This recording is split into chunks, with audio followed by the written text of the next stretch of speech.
मित्रांनो नमस्कार. टेंडर गुरु या माझ्या चॅनलवर आपले स्वागत आहे. मित्रांनो, आजचा विषय आहे ई ऑक्शन. तर हा बिझनेस कुणासाठी आहे याची थोडीशी तुम्हाला माहिती देतो.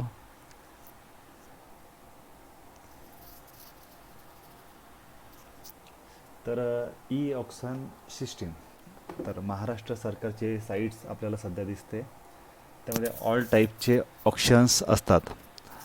तर ऑप्शनमध्ये स्क्रॅप्स, ऑप्शनमध्ये आपण एखाद्या पार्किंगचा किंवा एखाद्या शासकीय गोदाम असेल त्यांचा आपल्याला एखादा ठेका घ्यायचा आहे, कंत्राट घ्यायचा आहे, तर त्याची काय पद्धत असते, त्यासाठी कुठले कुठले डॉक्युमेंट्स आपल्याला गरजेचे आहे याची संपूर्ण माहिती आपण इथं बघणार आहोत. तर सर्वप्रथम मी तुम्हाला ई ऑक्शन सांगतो. ई ऑक्शन कोणासाठी आहे आणि कोणी केलं पाहिजे. तर ज्यांच्याकडं चांगली असेट्स आहे, ज्यांच्याकडं खूप काही पैसे आहे पण त्यांना ते पैशांना कुठंतरी सोर्सिंग द्यायची आहे, ज्यांना एक बसल्या बसल्या एक चांगल्या प्रकारचा बिझनेस घ्यायचा आहे, ज्यांना स्क्रॅपच्या बिझनेसमध्ये बरीच माहिती आहे, त्यांच्यासाठी हा बिझनेस खूप चांगला आहे. या बिझनेसचे एक खूप काही प्रकारस आहे. जसं की आपण एखादं बघतो, एखाद्या बँकेने एखादी प्रॉपर्टी कोणाची आपली फोडपीट केली, ती प्रॉपर्टी आता त्या व्यक्तीकडनं आता त्यांना ती मार्केटमध्ये विकायची आहे, तर ती एक ऑक्शन पद्धतीनं आपण विकतो. तिची आपण म्हणतो, तुम्ही ऐकलं असाल की तिथे त्याची बोली लागते. तर ती बोली कशी असते, ती बोली ऑनलाईनसुद्धा त्याची आपण बोली लावू शकतो. तर ती बोली कुठल्या पद्धतीनं लावू शकतो, तर एखादी प्रॉपर्टी असेल तर ती प्रॉपर्टी जेव्हा त्या प्रॉपर्टी होल्डरकडून सेल आउट होते, जसं की आपण म्हणतो की तिच्यावर आपला कब्जा करता येतो, तर ज्यावेळेस ती प्रॉपर्टी एखाद्या गव्हर्मेंट ऑथॉरिटीची ऑर्गनायझेशनची होते, तेव्हा ती प्रॉपर्टी त्यांच्याकडे ठेवून ते काय करणार, तर ती प्रॉपर्टी त्यांना आउटसोर्सिंग करायची असते. तर ती प्रॉपर्टी जेव्हा त्यांना आउटसोर्सिंग करायची आहे, तेव्हा ज्यांना ती पब्लिक ऑफर द्यायची आहे, त्या प्रोसिजरला म्हणतात ऑक्शन. आता ऑक्शन, शक्यतो ऑक्शन अगोदर अशी व्हायची एखाद्या ऑफिसेसमध्ये किंवा एखाद्या मीटिंगमध्ये अगोदर ऑक्शन व्हायचे. तर आता तशी काही प्रोसिजर नाही आहे. आता प्रत्येक गोष्टीची ट्रान्सपरन्सी पाहिजे, जेणेकरून याच्यामध्ये कुठल्याही प्रकारचा घोटाळा व्हायला पाहिजे नाही. त्यामुळे गव्हर्नमेंटने याला पूर्णपणे ऑनलाईन केलं, त्यामुळे याचं नाव आहे ई ऑक्शन. यामध्ये महाराष्ट्रातला कुठलाही व्यक्ती कुठलंसुद्धा ऑक्शन करू शकतो, कुठलीही वस्तू तो तिथून घेऊ शकतो. जसं बरंच डिपार्टमेंटमध्ये भंगार, काही व्हेइकल्स असतात की जे चोरीचे व्हेइकल असतात किंवा काही जप्त केलेले व्हेइकल असतात, त्यांनी ते डिपार्टमेंटकडनं आपल्या काही लोकांनी ते घेतलेली नसतील, तर त्यांना ते व्हेइकल ते ऑक्शनमध्ये विकतात. बऱ्याच वेळेस तुम्ही ऐकलं असाल की टाटा मोटर्सवाले काय करतात, त्यांच्याकडे जप्त झालेले वाहनांचा ते लिलाव करतात, आणि जी गाडी एक 5 लाख रुपये 6 लाख रुपयाची गाडी ती तुम्हाला अडीच ते 3 लाख रुपयापर्यंत मिळते. तर ती कशी मिळते, त्यासाठी काय काय करणं गरजेचं आहे, कुठले कुठले डॉक्युमेंट्स आपल्याला पाहिजे, याची मी तुम्हाला माहिती देतो. तर सर्वप्रथम एक लक्षात घ्या, ज्यांना ई ऑक्शन करायचं आहे त्यांना डॉक्युमेंट्सची अशी काही लिमिट्स नाही आहे.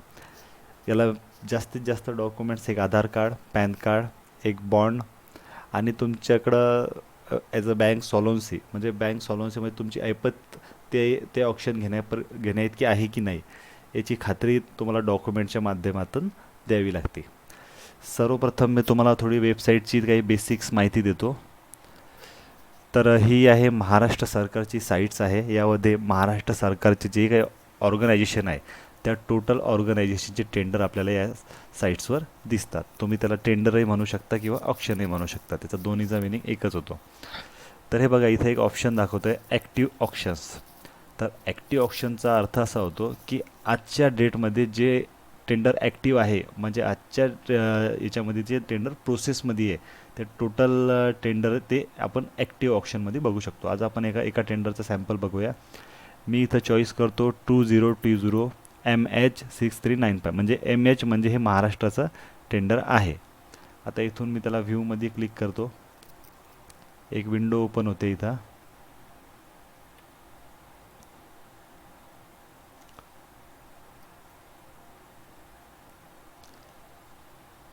तर यामधून मी एक टेंडर सिलेक्ट केले आता.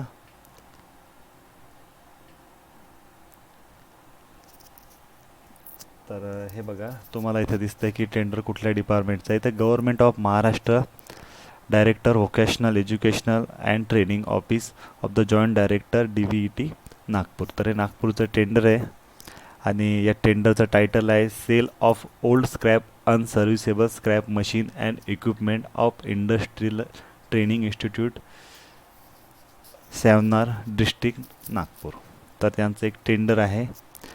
या टेंडरची जी पण माहिती आहे, जसं कॅटेगरी कुठली आहे, त्या टेंडरची कॅटेगरी स्क्रॅप अँड डिस्पोजेबल. तर डिस्पोजेबल जे पण वस्तू आहे तर त्याचं टेंडर आहे. त्याची स्टार्टिंग प्राईज आहे 22,897. म्हणजे 22,897 ऑलरेडी त्यांनी त्याची एक रक्कम ठरवलेली आहे आणि डिपार्टमेंटला 22,897 पासून याची बोली स्टार्ट करायची आहे. तर 22,898ची स्टार्टिंग प्राईज आहे. त्यानंतर टेंडरचा टाईप जो आहे तो फॉरवर्ड आहे. म्हणजे टेंडर यानं तुम्हाला फॉरवर्ड पद्धतीनं तुम्हाला टेंडरचे रेट कोट करायचे आहे. दुसरं ऑप्शन इथं दिसतं आहे इन्क्रिमेंटल व्हॅल्यू. इन्क्रिमेंटल व्हॅल्यू म्हणजे तुम्हाला जीही काही बोली बोलायची आहे ती 22,897ला प्लस 5,000मध्ये ती बोली तुम्हाला बोलायची आहे. 22,897ला 5,000 प्लस करायचे आणि प्रत्येक बोलीला तुम्हाला 5,000 रुपये वाढून त्याला सांगायचे. त्याला म्हणतात इन्क्रिमेंट व्हॅल्यू. त्यानंतर या टेंडरला EMD रिक्वायर्ड आहे. EMDचा अर्थ होतो अर्नेस्ट मनी डिपॉझिट. आणि दुसरं इथं EMDची अमाऊंट दिलेली आहे 6,500 रुपये. त्यानंतर याला सॉल्व्हन्सीची गरज नाही आहे. आणि EMD कुठल्या नावानं द्यायचं आहे तर इथं नाव येतं आहे account officer vocational education and training यांच्या नावानं तो EMD द्यायचा आहे. लक्षात घ्या EMD देताना EMD पेएबल ॲट टाकणं खूप गरजेचं आहे. ते जर टाकलं नाही तर तो EMD त्यांच्या अकाउंटला फोरफिट होत नाही आणि तुम्हाला ते टेंडर मिळणार नाही. त्यानंतर या ऑप्शनची फी, तर फी टोटली नॉन रिफंडेबल असते. 1,300 रुपयेची फी आहे. ही फी तुम्हाला वापस येणार नाही आहे, ही ती नॉन रिफंडेबल असल्यामुळे. त्यानंतर महत्त्वाचं आपण या टेंडरची नोटीस डाउनलोड करू. नोटीस डाउनलोड करण्यासाठी तुम्हाला इथं माऊसने क्लिक करायचं आहे. त्यानंतर मी याला करतो ओपन विथ ॲडोबमध्ये ओपन करतो आहे मी.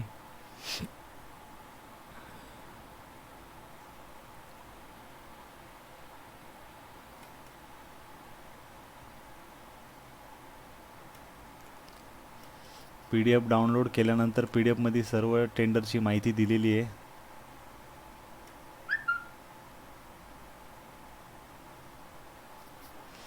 टेंडरला लागणारे डॉक्युमेंट्स, टेंडरला अजून तुमचे काय काय कंडिशन्स आहे, आपण त्या कंडिशन एक एक करून वाचू, जेणेकरून आपल्याला टेंडरची पूर्णपणे तिथं माहिती मिळायला पाहिजे. तर माझ्याकडं PDF डाउनलोड झालेली आहे. मी ओपन करतो आहे PDF.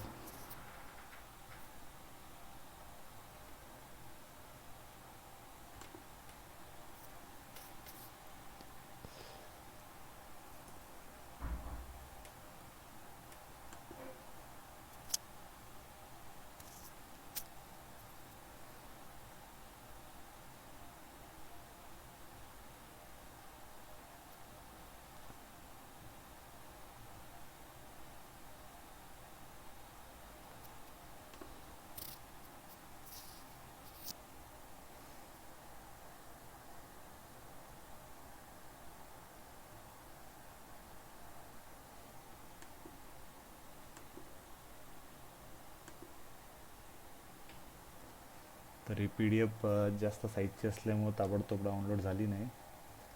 तर आता या PDFची टर्म्स अँड कंडिशन मी तुम्हाला वाचून सांगतो. तर हे आहे ई ऑप्शन डॉक्युमेंट्स. या डॉक्युमेंट्समध्ये टोटली PDFची माहिती दिलेली आहे. Office of the joint director vocational education and training regional office Nagpur.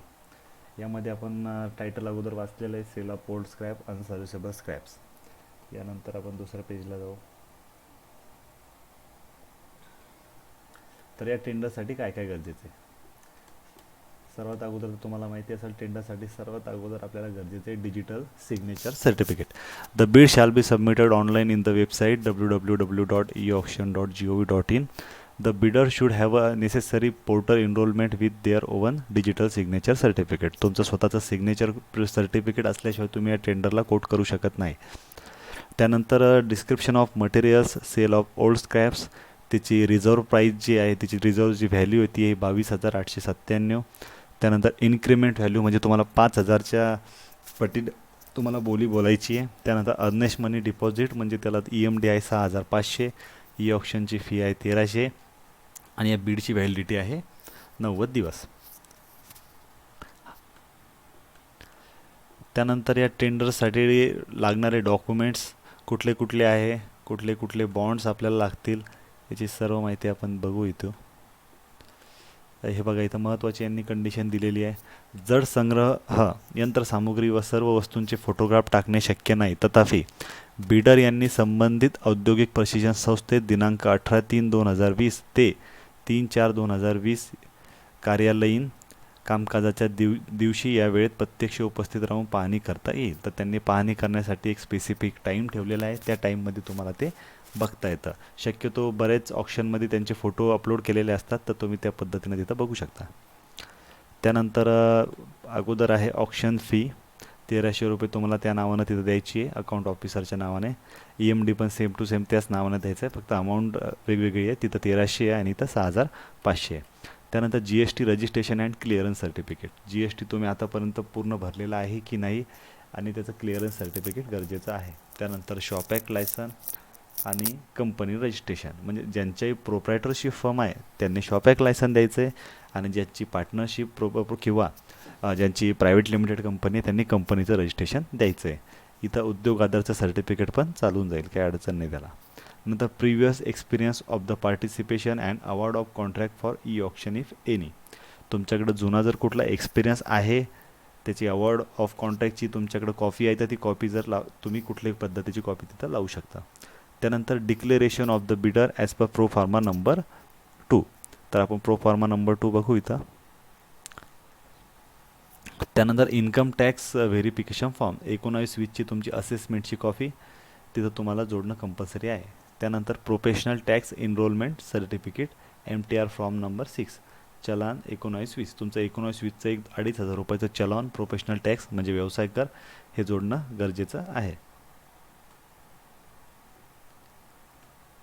त्यानंतर टेंडर्स कसं फाईल करायचं त्याची डिटेल्स इथं दिलेली आहे.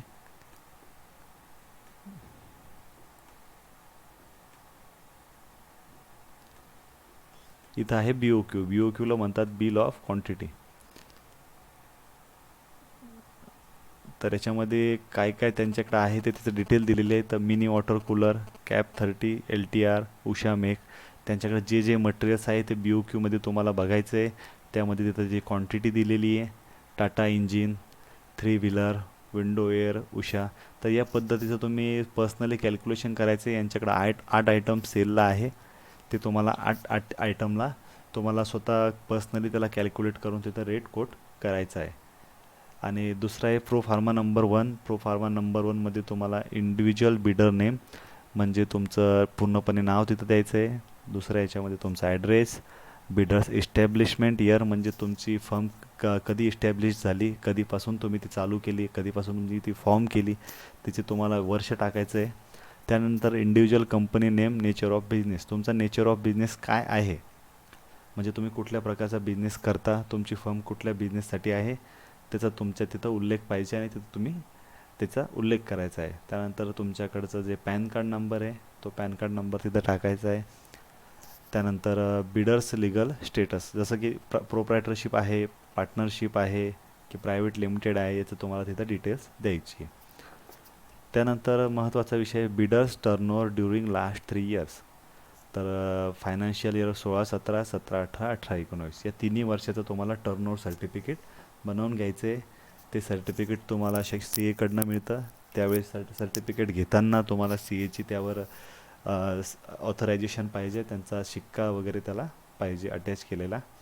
त्यानंतर bidders website address if any असेल तर चालेल, नसेल तरी काही अडचण नाही आहे. दुसरी गोष्ट आहे details of bidders branches along with address. जर तुमच्या फर्मचे काही ब्रांचेस आहे ते असतील तर तुम्ही द्या, नसतील तर नाही दिलं तरी काही अडचण नाही आहे. त्यानंतर तुमची बँक डिटेल्स द्यायची तुम्हाला, आणि 3 नंबरमध्ये तुम्हाला कॉन्टॅक्ट डिटेल्स तुमची द्यायची आहे. आणि या फॉर्मवर तुम्हाला तुमचा प्रोप्रायटरचा सही शिक्का करून ही कॉपीसुद्धा अपलोड करायची आहे. त्यानंतर त्यांनी कंपल्सरी एक डॉक्युमेंट्स मागितलं होतं की प्रो फार्मा नंबर 2, तर डिक्लेरेशन ऑफ द बिडर.